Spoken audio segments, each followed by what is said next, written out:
ఇక రేవంత్తో ఢిల్లీ కటీఫ్, సీఎంపై రాహుల్ అసంతృప్తి, అధిష్టానంతో పెరిగిన గ్యాప్.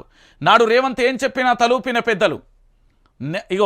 నేడు ఎదురు చూపులే తప్ప ఫలితం సున్నా. ఏం జరుగుతుంది? నెలలుగా నానుతున్న పీసీసీ చీఫ్, మంత్రివర్గ విస్తరణ అదిగో ఇదిగో అంటూ అబాస్ పాలవుతున్న సీఎం. రేవంత్తో అంటిముట్టనట్టుగా గాంధీలు. ఢిల్లీలో అపాయింట్మెంట్ కోసం సీఎం తంటాలు. తెలంగాణలో సభలకు రావాలంటూ పదే పదే విజ్ఞప్తి. రేవంత్ విజ్ఞప్తులను పట్టించుకొని రాహుల్ గాంధీ. ముఖ్యమంత్రి తీరుపై గుర్రుగా ఉన్న మల్లికార్జున్ ఖర్గే. అదును చూసి పావు కదుపుతున్న పార్టీ చీఫ్. ఉక్కిరి బిక్కిరవుతున్న సీఎం. సుడుర్రి చెప్పింది నేను తక్కువ చెప్పిన అనుకుంటానా? మన దగ్గర ఎవిడెన్స్ ఖచ్చితంగా ఉంటుంది. అది కొత్త పీసీసీ చీఫ్ ఎంపిక నెలలుగా ఢిల్లీ హైదరాబాద్ మధ్య నలిగిపోతూనే ఉంది. సీఎం మంత్రులు ఢిల్లీకి వెళ్ళిన ప్రతిసారి కొత్త పేరు తెర మీదకి వస్తున్నది. ఈరోజు సాయంత్రం ప్రకటన వస్తుంది అంటూ ఎన్నో రోజులుగా ఊరుస్తూనే ఉన్నారు. ఆశావాహులకు టికెట్ ఖర్చు తప్ప అక్కడ తేలేది ఏమీ లేదు. త్వరలో క్యాబినెట్ విస్తరణ. ఈ ఏడాది ఫిబ్రవరి నుంచి సీఎం సహా మంత్రులు, కాంగ్రెస్ నేతల నోళ్లలో నానుతున్న మాట ఇది. ఎక్కే విమానం దిగే విమానం అన్నట్లుగా సీఎం రేవంత్ రెడ్డి కాలికి బలపం కట్టుకొని హైదరాబాద్ ఢిల్లీ మధ్య చెక్కలు కొడుతున్నారు. ఈ విషయం మీదనే 5-6 సార్లు ఢిల్లీకి వెళ్లారు. ఓ దశలో మంత్రివర్గ విస్తరణకు రాజ్భవన్లో ఏర్పాట్లు కూడా జరిగాయి. కానీ ఇప్పటి వరకు తేలలేని పరిస్థితి. తెలంగాణలో పీసీసీ చీఫ్ ఎన్నిక జరగలే. తెలంగాణ మంత్రివర్గ విస్తరణ జరగలే. రేవంత్ రెడ్డిని పక్కకు జప్పేళ్ళు. ఎందుకంటే ఆయన ఎప్పుడైనా బీజేపీకి వెళ్ళే అవకాశం ఉందట. రేవంత్ రెడ్డి భారతీయ జనతా పార్టీకి వెళ్ళే అవకాశాలు అయితే చాలా స్పష్టంగా ఉన్నాయట. టార్గెట్ పొంగులేటి. రేవంత్కు మంత్రికి మధ్య గ్యాప్. నెక్స్ట్ సీఎం ఆయనేనన్న ప్రచారం. పార్టీ ఫిరాయింపులతో కీలక పాత్ర. ప్రభుత్వంతో పొంగులేటి ప్రాధాన్యత తగ్గించే ప్రయత్నాలు. ఇమేజ్ని డ్యామేజ్ చేసేలా ఎత్తుగడలు. ఇది ఎప్పుడు చెప్పినాం మనం? 2 నెలల క్రితం చెప్పినాం. ఏం జరిగిందని చెప్పిన నేను దీన్ని అన్ని వివరిస్తా. ఒక్కసారి దీన్ని చదువుదాం. త్వరలో రాహుల్ గాంధీ వస్తారు. ఇది కూడా ఎదురుచూపు తతంగమే మిగిలిపోతుంది. వరంగల్ రైతు డిక్లరేషన్లో రాహుల్ గాంధీ ఇచ్చిన మాట ప్రకారం రైతులకు 2 లక్షల రుణమాఫీ చేశాం. త్వరలో భారీ బహిరంగ సభ నిర్వహిస్తామంటూ నెలలుగా ఉదరగొడుతున్నారే తప్ప కార్యరూపం దాల్చడం లేదు. ఆగస్టు 15 నాటికి రుణమాఫీ పూర్తి చేస్తామని, నెలాఖరులో సభ నిర్వహిస్తామని చెప్పిన రాహుల్ ఊహు అనడంతో వెనక్కి తగ్గక తప్పలేదు. పోచారం శ్రీనివాసరెడ్డికి ప్రభుత్వ సలహాదారుగా, గుత్తా అమిత్ రెడ్డిని డైరీ కార్పొరేషన్ చైర్మన్గా నియమిస్తూ ఉత్తర్వులు కూడా జారీ అయ్యాయి. కానీ ఇప్పటి వరకు వారు బాధ్యతలు తీసుకోలేదు. అధిష్టానం నుంచి గ్రీన్ సిగ్నల్ రాకపోవడంతో ఇందుకు కారణమని చర్చ జరుగుతున్నది అనేది మరో అంశం. ఇంకా అసలు విషయానికి పోదాం. ఇది మీరైతే మొత్తం విన్నారు కదా. దాదాపుగా కేవలం పీసీసీ ఎంపిక, మంత్రివర్గ విస్తరణ కోసం ఈయన ఎవరు? తెలంగాణ రాష్ట్ర ముఖ్యమంత్రి యనుమల రేవంత్ రెడ్డి ఢిల్లీకి పోయిండు. ఢిల్లీకి పోయిన తర్వాత ఈ ఖర్చు అంత ఎవరిది? మనదే. ఆయన మంత్రివర్గ విస్తరణ కోసం పోయినా ఖర్చు మనదే. వాళ్ళ పార్టీ పీసీసీ ఎంపిక కోసం పోయినా మనదే ఖర్చు. పార్టీ వెళ్తే పోయినా మనదే ఖర్చు. ప్రతి ఒక్క తెలంగాణ బిడ్డ మీద ఖర్చు పడ్డది.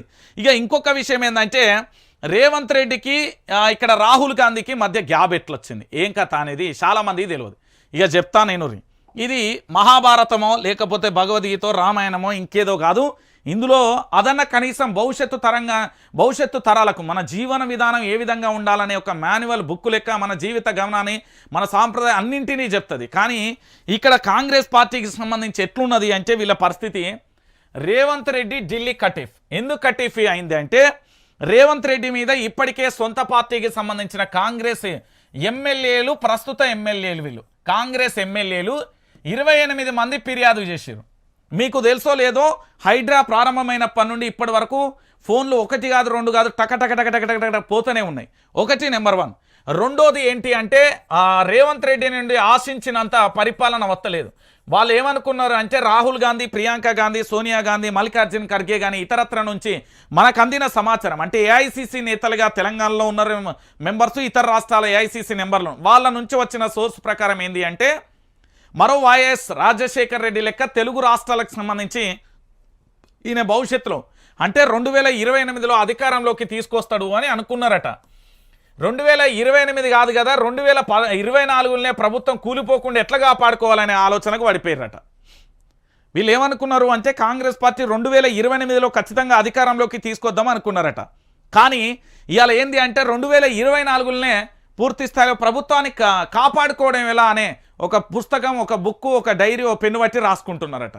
ఎందుకంటే రేవంత్ రెడ్డి మీద కేవలం 8 నెలల కాలంలో మామూలుగా కాదు ఇది ఎట్లా అంటే రాకెట్ కంటే జెడ్ స్పీడ్తోని ప్రజలలో వ్యతిరేకత వచ్చింది. ఇది వాస్తవమైన విషయం. రాకెట్ కంటే జెడ్ స్పీడ్తోని వచ్చిన పరిస్థితి కనబడ్డది. ఎందుకు నేను ఈ విషయాన్ని చెప్తున్నా అంటే తెలంగాణ ప్రాంత బిడ్డలారా, కేవలం 8 నెలల్లో తెలంగాణ రాష్ట్ర వ్యాప్తంగా యనుమల రేవంత్ రెడ్డి మీద పూర్తి స్థాయిలో కూడా వ్యతిరేకత అనేది భారీగా కూడా నమోదైన పరిస్థితి కనబడింది. ఎందుకు నేను ఈ విషయాన్ని చెప్తున్నానంటే చాలా క్లారిటీగా గుర్తుపెట్టుకోరు. ఈయన వచ్చినప్పుడు ఒక అభయస్తం అనే పేపర్లు ఇస్తే అవి నడి రోడ్డు మీద పడ్డ పరిస్థితి. దాని తర్వాత ప్రగతి భవన్ బద్దలు కొడతా అంటూ ఆడిపోయిన తర్వాత ఆయన ఎక్కడ ఉంటాడో ఏం చేస్తాడో ముఖ్యమంత్రి యనుమల రేవంత్ రెడ్డి గారిని ఉదయం నుండి రాత్రి వరకు పలానా టైంలో ముఖ్యమంత్రి ప్రజలను కలుస్తాడనే దాఖలాలు లేవు. అదేంది ప్రజాభవన్ పెట్టి నేనే ఉంటా నేనే చేస్తా అని చెప్పి పెద్ద పీకుడు మాటలు మాట్లాడి తర్వాత నేనెందుకుంటా నీ మాట్లాడలే, అదంతా మీడియా వక్రీకరించి. ఏది ఆయనకి ఏదైనా మిస్టేక్ జరిగింది అనుకో మా మీద దొత్తాడు, అంటే మీడియా మీద నొక్కుతాడు, మొత్తం మీడియా మీద నెట్టేస్తే. ఇదే పని చేసాము. ఈయన 8 నెలల కాలంలో రైతుల అరిగోసపడ్డది, ఎండాకాలంలో నీళ్లు లేక పంటలు ఎండిపోయినాయి, పోనీ పండించిన పంటను కొనలే, మద్దతు ధర లేకపోయా, కరెంట్లు లేకపోయా, కరెంటు బిల్లులకు సంబంధించి ఆ ఫ్రీ కరెంట్ ఆగమయ్యా, ఫ్రీ బస్సు తన్నులాటాయే, ఏం ఏం ఒరిగిందని ఈ తెలంగాణలో, ఏం ఒరిగిందని తెలంగాణలో ఏమన్నా ఒరిగిందా? ఒకసారి మీరు ఆలోచించుర్రి. తెలంగాణ ప్రాంత బిడ్డలారా, తెలంగాణలో ఏమన్నా ఒరిగిందా ఆయన వల్ల? సో ఇక్కడ జరిగిన విషయం ఏంది అంటే ఈయనను